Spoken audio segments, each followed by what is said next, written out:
Imagine selling your own yacht legally, minding your own business, and suddenly hearing sirens because your nosy HOA Karen thinks you're running an illegal business. That's exactly what happened to me. And that 911 call ended up exposing something much bigger than she ever expected.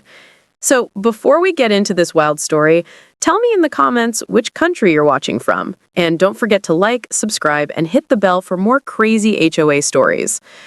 When I bought my lakefront property 10 years ago, I wanted peace. The kind of peace you find in quiet sunsets over calm water. The Homeowners Association, at first, seemed fine. They kept the neighborhood neat and tidy. But behind that order was a handful of self-appointed tyrants, led by one woman who loved to control everything. Karen. Karen was the HOA president. She lived across from me and made it her mission to enforce every rule as if she were running a military base. She hated anything that didn't fit her perfect picture of the community. I owned a yacht. Not a massive one, just a sleek 35-foot cruiser that I kept docked behind my home. I used it for weekend trips and family gatherings. But as my kids grew up and moved away, I decided to sell it. I listed it online, and within a week, I had a buyer ready to inspect it. That's when the nightmare began. The morning of the sale, a man arrived with his wife to check out the yacht. We shook hands and started going through the details. The boat was sitting neatly in the dock, paperwork ready, everything legitimate and transparent. But I could see Karen standing by her window, her arms crossed, staring at us. I should have known something was coming. An hour later, as we were finishing the inspection, I heard police sirens echoing across the lake. 2 squad cars pulled up near my driveway. My stomach dropped. Karen had called 911, claiming there was an illegal transaction involving stolen property happening on HOA grounds. She told the police that I was running an illegal business out of my home, which was a serious accusation in an HOA governed area. The officers quickly realized that everything was perfectly legal. The sale paperwork, the yacht registration, even the buyer's identification were all in order. They apologized for the inconvenience, but that wasn't the end of it. Karen stood there smirking, proud of herself, telling everyone around that she was protecting the community. I could have just let it go, but something inside me snapped. It wasn't just about the false 911 call. It was about years of harassment, constant letters, and fake violations. I decided it was time to dig into the HOA's activities. I started by reviewing the HOA's financial reports. As a homeowner, I had the right to request them.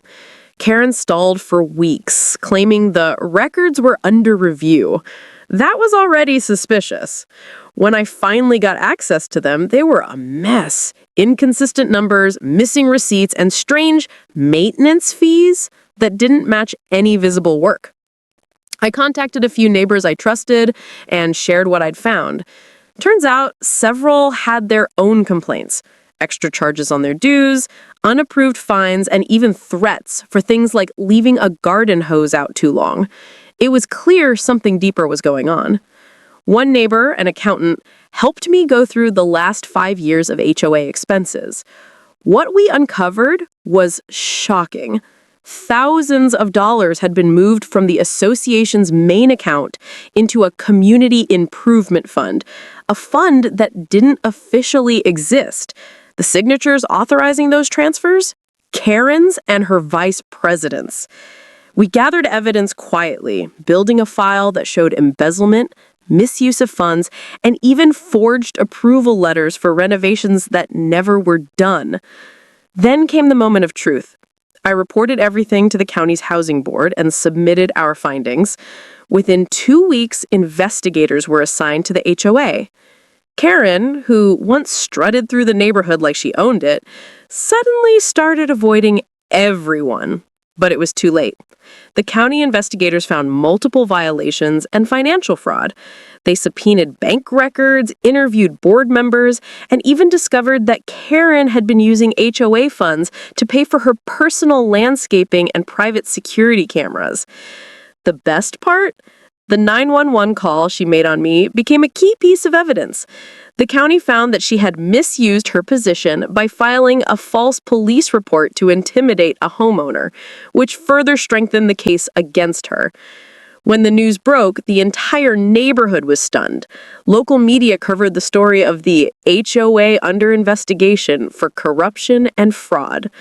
People who once feared Karen now openly spoke about her bullying and abuse of power. Karen was eventually forced to resign as HOA president. The county fined her heavily, and the HOA board was dissolved. A new board was formed, this time made up of homeowners who wanted transparency and fairness.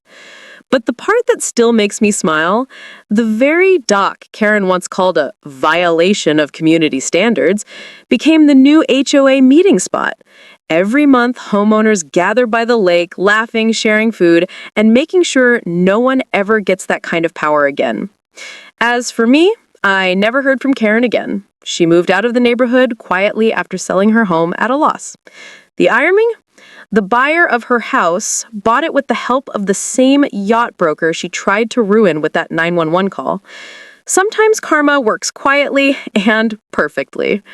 So if you're watching this from any part of the world, the US, UK, India, or anywhere else, remember this. Always stand up for your rights, even when someone abuses power under the name of rules.